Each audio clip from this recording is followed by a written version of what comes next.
Tell us more about music, particularly Motown. Well, in my inner city enclave, when Motown was emerging, I so remember the older uncles of friends of mine down the block.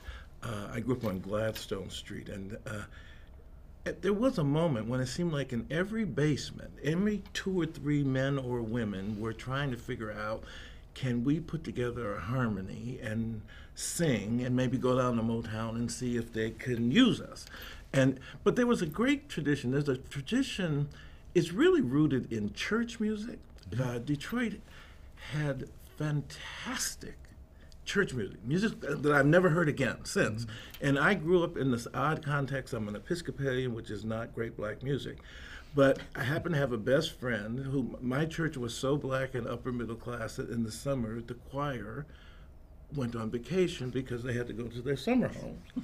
So I went to visit my friend Brenda Arnold at the New Bethel Baptist Church, which is the church of Aretha Franklin's father, the Reverend C.L. Franklin, who, by the way, is one of the least known great leaders in black America.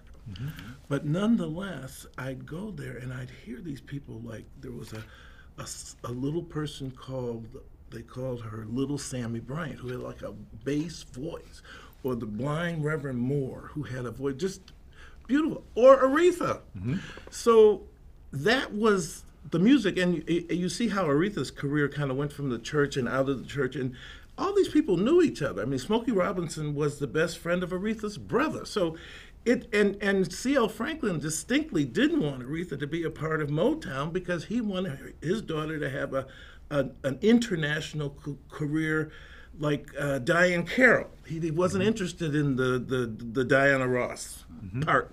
And then symphonically, great symphony, this Cass Tech had a fabulous music department. We had madrigals, we had harp and vocal ensemble, which I went back this year, they still have it. But the Detroit and music, and I had to learn too much over this year about Detroit is also the home of birth of techno.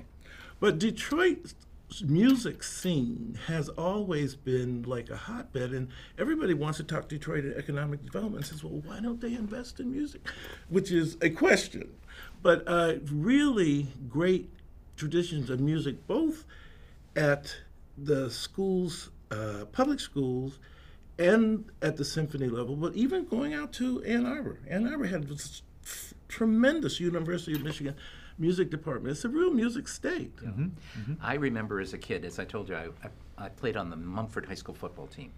And Tommy Binion was our quarterback. He was black, and he belonged to Reverend C.L. Franklin's church.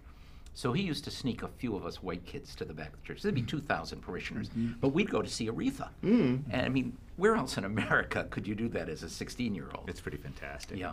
And it wasn't just, and Motown, of course, was what everybody thinks of, but Detroit also had one of the best jazz scenes. Oh, yes. And for instance, Yusef Lateef, one of the great jazzmen of all time, played sax, played flute, played oboe, jazz oboe. Dorothy Ashby, the harpist, yes. went to Cass Tech.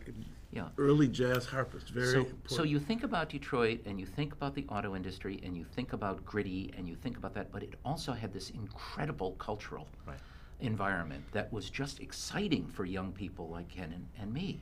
The music, the symphony, theater, opera. Of course, it was so rich.